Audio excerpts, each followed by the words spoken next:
had always thought the silence of night was comforting, like a heavy blanket wrapping around her world.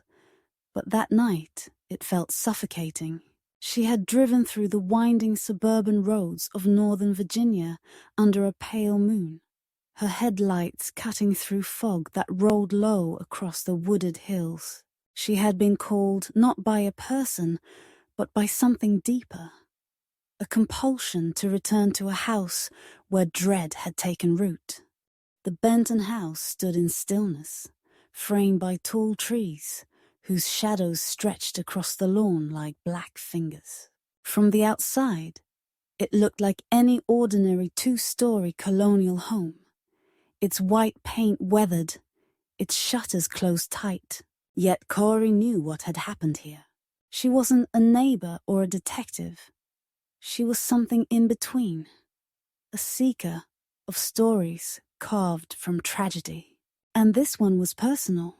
The story of Claire Benton and her daughter Emily had reached Cowrie like a whisper carried on a cold wind.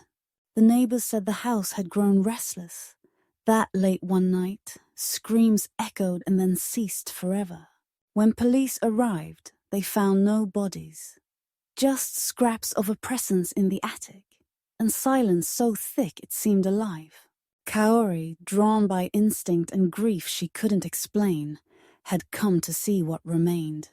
She parked on the cracked driveway, the tires crunching against gravel. For a long moment, Kaori sat in the car, gripping the steering wheel until her knuckles ached. The urge to leave clawed at her chest. But so did curiosity. Some part of her needed to step inside, to piece together the final hours of Claire Benton's life. What she didn't know was that her journey would not be one of observation alone. It would be an unraveling. The air smelled faintly of pine and rain-soaked soil as Kaori stepped out, her boots sinking slightly into the damp earth. The house loomed ahead, its front porch sagging with age. She climbed the steps slowly, each creak loud against the stillness of night. She reached the door and hesitated, expecting the world to protest, to stop her. But the door was unlocked, as though waiting. She pushed it open and crossed the threshold. The first thing Kaori noticed was the air inside. It was stale, thick with the smell of dust, and something older, something human, but long settled into the walls. Her eyes adjusted to the dim glow of moonlight seeping through curtains. The living room looked untouched. Furniture neatly arranged, family photos still in their frames. Yet the silence here was not passive. It pressed against her ears, demanding she listen to what it concealed. On the mantel, a broken frame lay face down.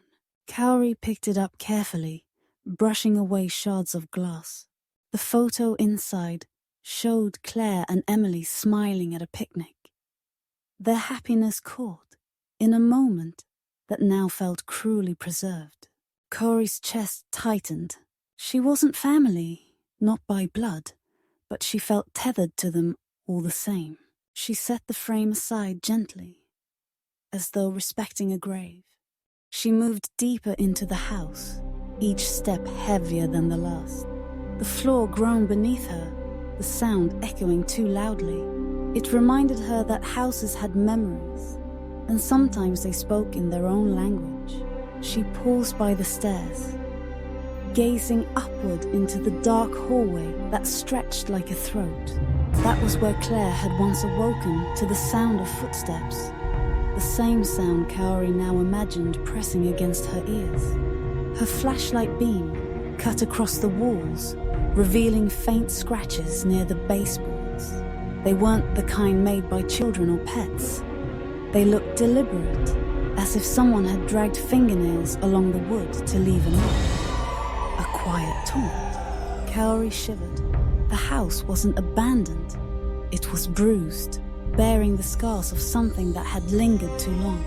She swallowed hard and ascended the stairs. The upstairs hallway was narrow, lined with doors that hung slightly ajar. Kaori pushed open the first, revealing a tidy bedroom with faded wallpaper and an untouched bedspread. It was sterile, impersonal, as though no one had slept there in years. She backed out quickly and tried the next. This one was Emily's. The bed was unmade, the sheets tangled, as if she had risen in haste. On the wall, stickers of stars peeled away, their glow long gone.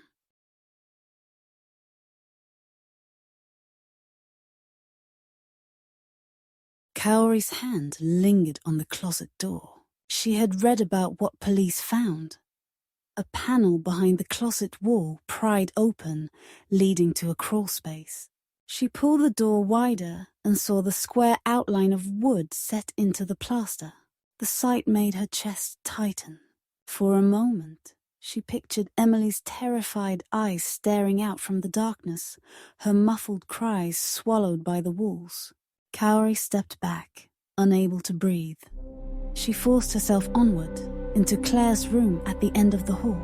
The bed was neatly made, as though Claire had been preparing for guests, though Kaori knew she hadn't had any in those final weeks.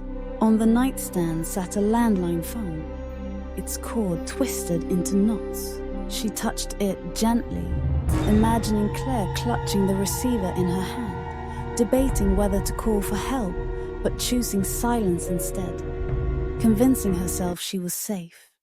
The attic hatch was above her, a square of shadow in the ceiling. Kaori's pulse quickened. She knew what she'd find there. Wrappers, blankets, evidence of someone else's existence.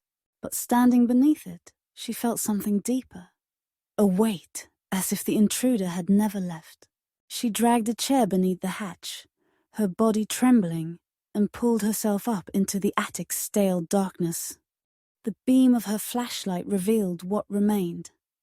A pile of crumpled food wrappers, an old blanket rolled in the corner, a melted candle fused to the wood. Kaori crouched, her hand trembling as she touched the blanket. It was stiff, as though soaked with years of sweat, heavy with the presence of someone who had lived unseen above a family's life. The thought sickened her, the invasion of it, the intimacy of it. She thought she heard movement, soft, like fabric shifting against wood. She froze, breath caught in her throat. The attic was silent again, but the silence itself seemed aware of her. She lowered her flashlight slowly, the beam trembling across beams and insulation. Nothing moved, yet she could not shake the certainty that eyes had once watched Claire Benton from this very place, patient and hungry. Kaori climbed down, her knees weak, her heart rattling in her chest. The house seemed to close in on her the longer she stayed, every corner carrying the residue of fear. She returned to the living room and sat for a moment, her hands pressed together tightly. She realized this was not just an intrusion, it was a slow erasure. The intruder had taken more than safety. He had taken the meaning of home itself. As she sat there, she thought of Claire, a woman, worn thin by heartbreak, trying to shield her daughter with strength she barely had left. Kaori imagined the exhaustion, the constant doubt. Was it in her head? Or was something truly wrong? That was the cruelest part. The silence had not just hidden the intruder, it had betrayed Claire, convincing her that the danger was only imagined until it was too late. Kaori rose, drawn back to the kitchen. The handprint on the fogged glass still lingered in her memory, though now the window showed only her reflection. She reached out and pressed her palm against the cold glass, aligning it with where Claire had once stood, noticing the mark from the inside. The thought of it made Kaori's stomach twist. The intruder had left signs like breadcrumbs, each one a whisper. I am here. She moved toward the basement door. It groaned as she opened it. revealing steps descending into heavy darkness. For a moment, she hesitated, the air colder here than anywhere else in the house. She descended slowly, each step sinking into the damp hush of the cellar. Her flashlight beam caught shelves lined with old paint cans, a workbench, and something else scratches on the wall, deep, uneven, as though someone had clawed their way through time. The deeper she went, the more suffocating the silence became.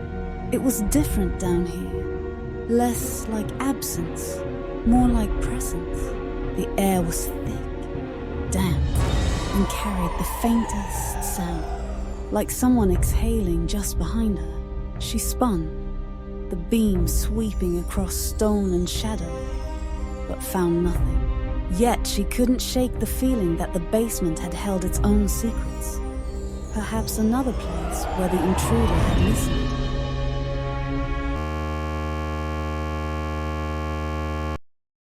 Kaori climbed back up quickly, her breath unsteady. She closed the basement door behind her, pressing her back against it, as though sealing something inside. She realized that every part of the house told a piece of the story. Upstairs was fear, the attic was intrusion, the basement was waiting. Each level was a layer of terror the Bentons had endured, until it swallowed them completely. Her gaze fell on the clock mounted above the fireplace. Its hands were frozen at 2:14, the exact time neighbors claimed to have heard the final scream. Kaori stared at it for a long time, the soundless tick of a moment trapped in eternity. She imagined Claire running down the stairs, desperate to find her daughter, too late to change what had already been written into the walls. She felt something brush against her ankle. She looked down sharply, but saw only a strand of curtain swaying gently in the draught. Still, her heart thudded painfully. The house seemed alive with memory, each shadow carrying an echo of the night it had consumed. She closed her eyes briefly, steadying herself, then opened them to face the truth. She wasn't just visiting a crime scene. She was walking through a grave that never received a body. Kaori wandered into the dining room. The table was still set with 2 placemats, as if waiting for Claire and Emily to return. Dust coated everything, muting the scene into something grotesque, a snapshot of a family meal that never happened. She ran her fingers along the wood, tracing the grooves worn into it by years of use. She imagined Emily's laughter, Claire's voice urging her to eat more. The silence here was worse because it remembered joy. The longer she stayed, the more Kaori felt herself unraveling. The house wasn't empty. It was heavy with absence, weighted with what was taken. She pressed her hand against the wall, as though she could feel the pulse of its memory. The paint was cool beneath her palm, but she swore she felt something like a faint heartbeat thrumming beneath it. A reminder that silence could sometimes be louder than screams. She thought of the intruder then, not a man with a name but a presence, faceless and nameless, feeding and free. He hadn't needed violence at first. The torment had been enough. Unlocking doors, moving objects, breathing through vents. It was the erosion of sanity he sought, the slow breaking of Claire's trust in herself. Kaori felt her throat tighten. That was the true cruelty, not just what he did, but how he made her doubt her own reality.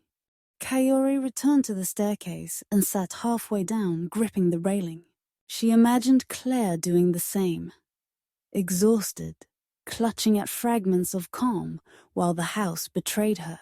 A single mother, alone in a place that should have been safe, stripped of certainty by the smallest, subtlest signs. Kaori realized she wasn't just studying the house. She was mourning a woman she had never known, yet felt she understood. She thought of Emily, a teenager caught between childhood and independence, relying on her mother's strength. The thought of her terror, the scream that neighbors heard, the silence after cut deep. Kaori pressed her hands against her face, feeling tears prick her eyes. This wasn't just horror, it was heartbreak, the cruel theft of innocence and trust, and the house stood as a monument to it. The silence deepened suddenly, as though the house itself was listening to her grief. She lowered her hands and froze. Somewhere above, faint and deliberate, came the sound of movement. A single creak of a floorboard. Her heart lurched. She knew the house was empty, knew the intruder was gone, and yet the sound was undeniable, heavy and real. She rose slowly, her body rigid with fear. Kaori's flashlight trembled as she lifted it toward the ceiling. The beam shook, catching dust motes drifting lazily in the air. Another creak, closer this time. It echoed down the stairwell, familiar and dreadful. Her breath hitched, and for a moment she considered fleeing. But something kept her rooted. A need to understand, to face what Claire had faced. She climbed the stairs again, each step deliberate, each one a test of courage.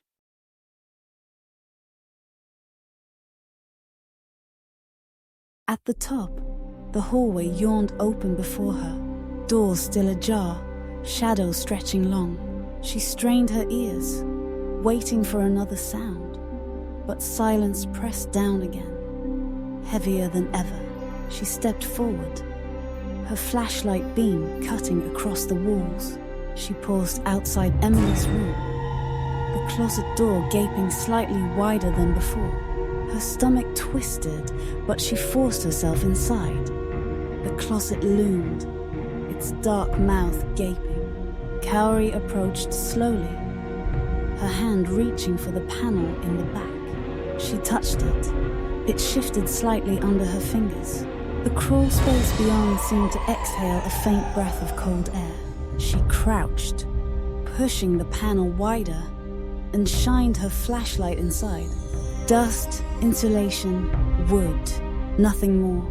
Yet her skin prickled, her body screaming that the emptiness was a lie.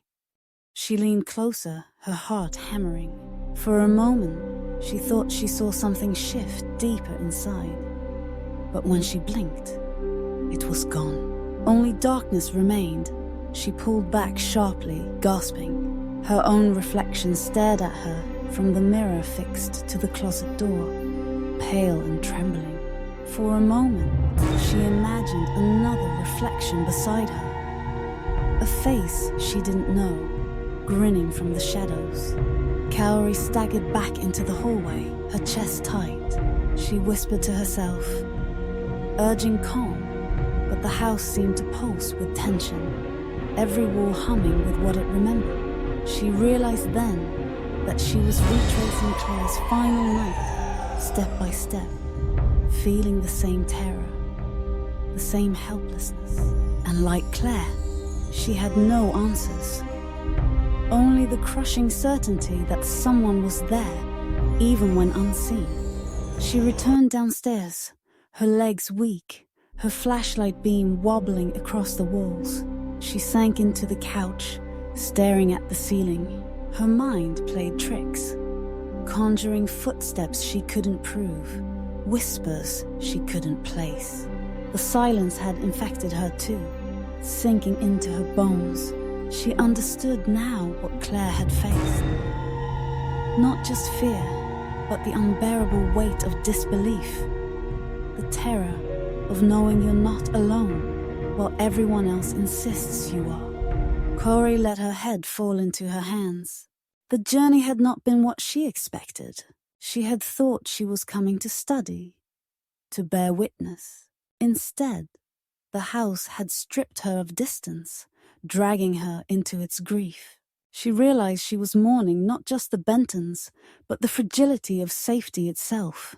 Homes were supposed to be sanctuaries, but here, the walls themselves had betrayed their trust. The clock above the fireplace ticked once. Kaori's head shot up. She stared at it in disbelief. The hands had not moved in years, and yet she had heard it.